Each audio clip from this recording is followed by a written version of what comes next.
Happy Friday, guys. It's your boy Stas here. Cheers. I appreciate you all for tuning in. Let me tell you, man, stocks are going nuts today. Pretty much all-time highs across the board. And a lot of these earnings that came out are causing these stocks to go crazy. We're talking Dell. We're talking Okta. We're talking, well, Costco is actually selling off pretty big time. So we have a lot to break down, from charts to earnings to what I'm looking to do. And let me tell you guys, I am pumped. Hit the like button, make sure to subscribe, join my Patreon for my portfolio updates and my private Discord. That's linked down below, pinned in the comments, or go to stassurfest.com/Patreon. And now, cheers again, guys. Let's dive into it. So look at the market go, man. It's insane. And a lot of these stocks like CRM, believe it or not, right? Palantir, SoFi, which we'll make a video on later, Robinhood, CrowdStrike,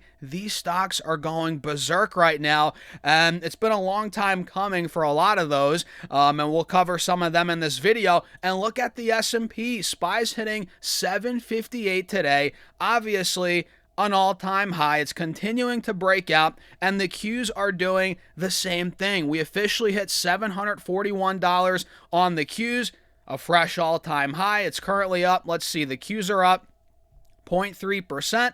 About 1/3%. SPY's up the same. The Dow's actually leading the green today. And oh, by the way, all-time highs for the Dow as well. We cracked over 51,000 points.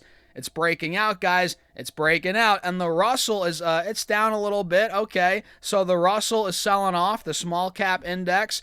But still, it hit all-time highs literally yesterday, guys. So, man, what more could you ask for, on this beautiful Friday, right? It's great. I love it. I love it. So before we dive, well, honestly, I don't want to dive too deep into the indices in this video. I mean, there's not much to talk about. So with that aside, right, let's break down some of these stocks, some of these earnings that came out. And let me tell you, man, this is a wild time. It's a wild time. Dell. Do you guys know Dell Technologies? Yeah, Dell is up 28% on the day. And I think at one point yesterday in the aftermarket, it hit 450, or was that in the pre-market today? Either way, we were up, I think, like 38, 40%. And, the crazy thing is, man, I was watching this stock yesterday and I was like, be careful. It's priced to perfection, but you never know what could happen in this market. And lo and behold, it went even higher. I mean, this market is shocking me. I got to be honest, right? So let's break down these numbers. Dell reported, let's see, earnings per share adjusted, and these beats are wild. They reported adjusted EPS of $4.86. That beat the $2.94 expected on sales of $43.84 billion versus $35.44 billion. What are these analysts smoking, man? I mean, they beat sales by $8 billion. They beat EPS by about $2 What are these analysts? What are they doing, right? I mean, are they sandbagging? I don't know, but they completely destroyed estimates. They see Q2 adjusted EPS of $4.80 versus the almost $3 expected on sales of $44 to $45 billion versus $35 billion expected. So great EPS, great revenue. They guided up. I mean, if only NVIDIA could see this type of reaction in the stock, right? But obviously, NVIDIA, like we've covered before, is a $5.5 trillion market cap. So it's going to take way more money to push it up 30% like this, right? So I'm joking a little bit.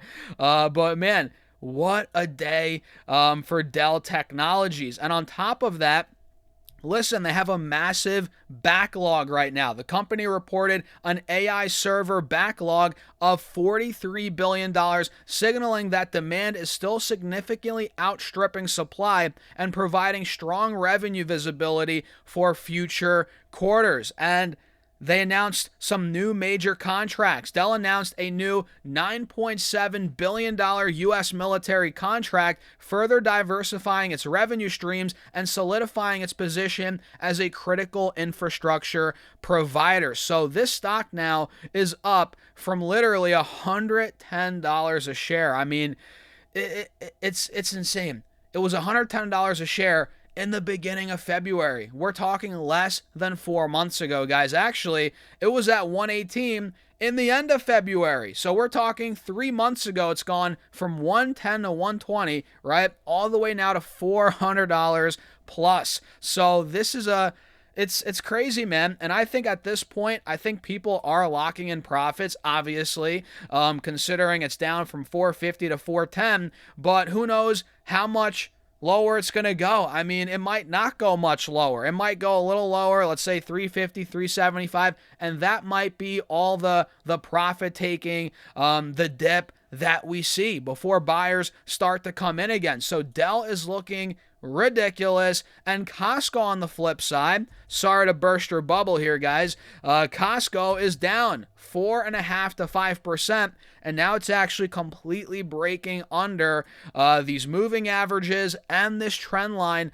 on the 4-hour chart, which honestly, I'm a fan of, considering I want to own Costco at some point, and I think it always trades at a premium. So I'm a fan of it coming down. Now we're back under 1,000. We're at $950 a share, and we're officially down from all-time highs, percentage-wise, about 13-14%. Actually, not too much, but we are in correction territory, getting closer to a bear market. And if you look at the 3-year chart on Costco, I mean, look, the stock's now trading right by that 50 moving average.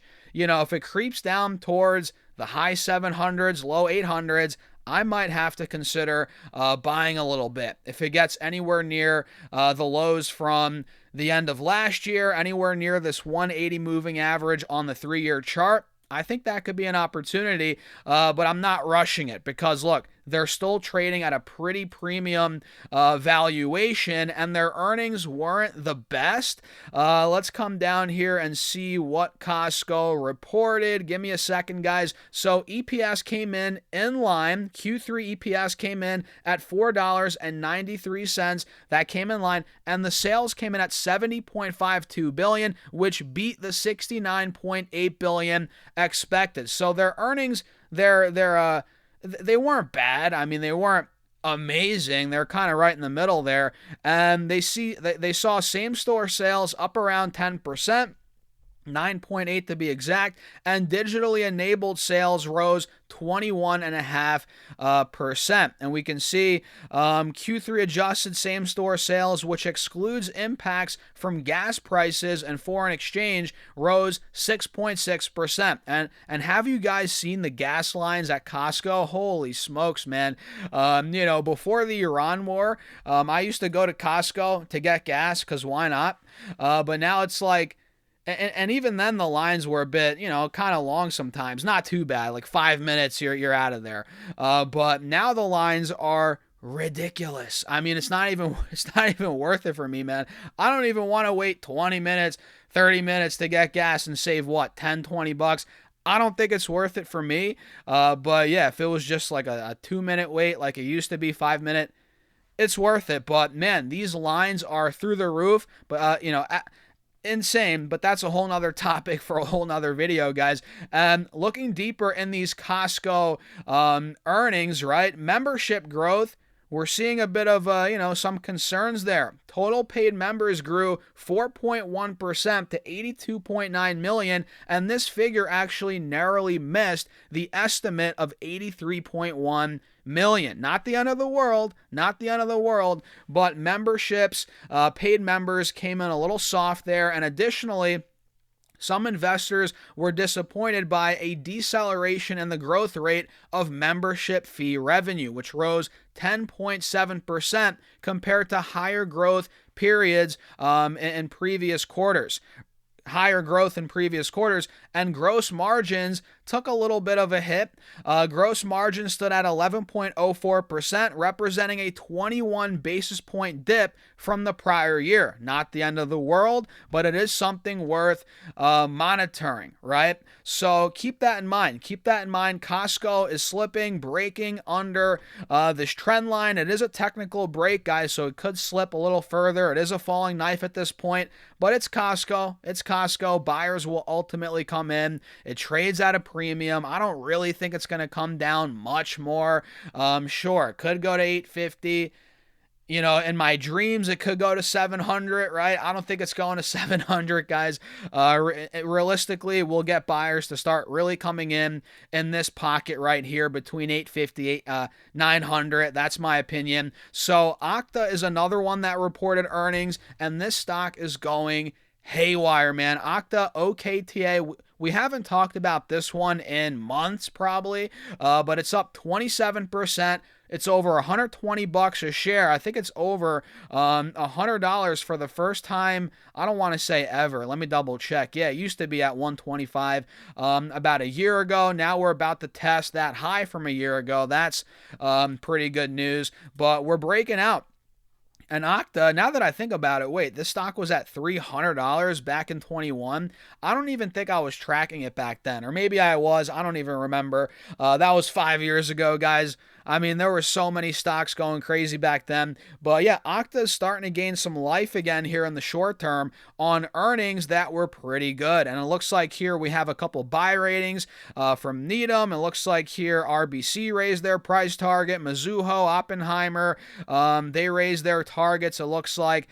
So yeah, it looks like they reported earnings per share of 91 cents, adjusted, by the way, which beat the 85-cent estimate on sales of 765 million versus 751 million expected. So double beat out of Okta, and it seems like they're guiding for Q2 adjusted EPS of 95 to 97 cents versus 96 cents expected on sales of 790 to 794 million versus 791 million expected. So great guidance, great earnings out of Okta.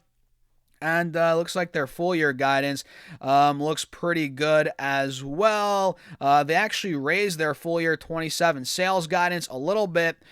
So that's probably why the stock is going nuts. And am I buying it? Am I buying Dell at these elevated prices? Guys, you probably know the answer to that. I'm not.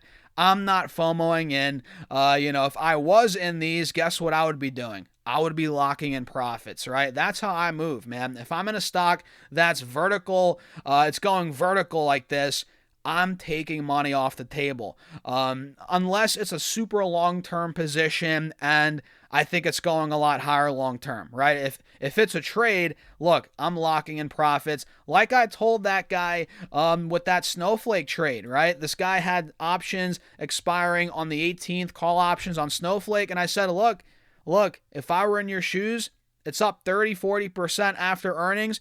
Theta is going to start eating away, right?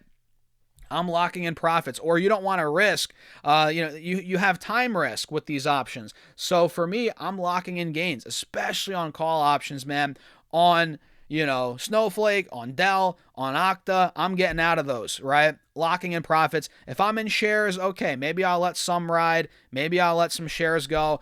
But yeah, that's where I'm at. Insane day so far. We also had earnings out of UiPath, and their stock's a bit underwhelming compared to these other ones, right? Ticker PATH. And by the way, guys, hit that like button, man. Make sure to subscribe. Hit that follow button. I think we're like 35,000 subscribers away from our goal of 100,000 subs on YouTube, and 50% of you guys watch the content on YouTube and you're not hitting subscribe. And on Facebook, we're getting awfully close to 100,000 followers, guys. So hit that follow button if you haven't already. Cheers. I appreciate you all for tuning in. So UiPath reported earnings per share. They actually missed adjusted EPS 15 cents. That missed the 16 cents expected on sales of 418 million versus 397 million expected. And guidance here, let's see. They see Q2 sales of 395 to 400 million versus 396 million expected. Pretty good. And they see full year 27 sales. They raised it from 1.75 roughly to now 1.77 and 1.78 billion versus the 1.76 billion expectation. And it looks like B of A raised their target to $13. Needham reiterated a buy rating with a $15 price target. So look, I think UiPath could be a runner, based on those numbers. It's got a lot of room to go, if you look at where it was a couple months ago, but I'm waiting for the confirmation. We're not seeing it yet. I think it needs to break at least, I have one alert at 13, but I think it needs to break at least $12.50, and I'm going to set my alert right at that point to see if it does exactly that. So Robinhood, the last stock for today, man. I don't want to toot my own horn, but Robinhood, what did I say? What did I say yesterday, man? We're at $92, $93 a share. I told you guys this stock moves like that, and here we are. Last time it was in the low, mid 70s. It took 4 days to get to the 90s, right? I mean, we talked about this yesterday. It saw a 35% move from 68, 70 bucks all the way to $92. Then it sold off after earnings, and I loaded the boat, right? I've been buying the last couple of weeks in the low 70s, and this is exactly why. We're now pushing 92 a share. And to be quite honest, man, I think we're gonna rip out of these highs. I think we're taking out the highs from the end of April, so I'm holding on. I haven't sold my shares. I'm up like 30% on my position, 25, 30% in that ballpark, and I'm holding on. I think Robinhood's got more to go, and I might sell calls. Who knows? Maybe I'll sell calls. Right, but I don't want to cap my upside too much here because I think if it takes out 95, it's gonna 93 to 95. It's going to go bananas, right? And this is with Bitcoin at 75K, right? I mean, Robinhood doesn't rely solely on Bitcoin like other stocks, right? Like Coinbase, other stocks that rely heavily on crypto. Robinhood doesn't rely heavily on crypto and Bitcoin. I mean, it's a good chunk of their business, but this is happening with Bitcoin being suppressed. Can you imagine what happens when Bitcoin goes to 100K again, when it breaks through that? I think it will happen at some point. Robinhood's going to go nuts, man. It's going to go 110, 20, 30, 40. So for me, I'm holding on. Again, I might sell calls, maybe, right? We'll take a look at the option chain. But what a day. What a day. Friday, it's a great way to wrap up this week, guys. And yeah, we're at a point now where a lot of these stocks are going nuts, and you might be tempted to lock in profits on some of them, like Dell, like Okta, which I don't blame you, right?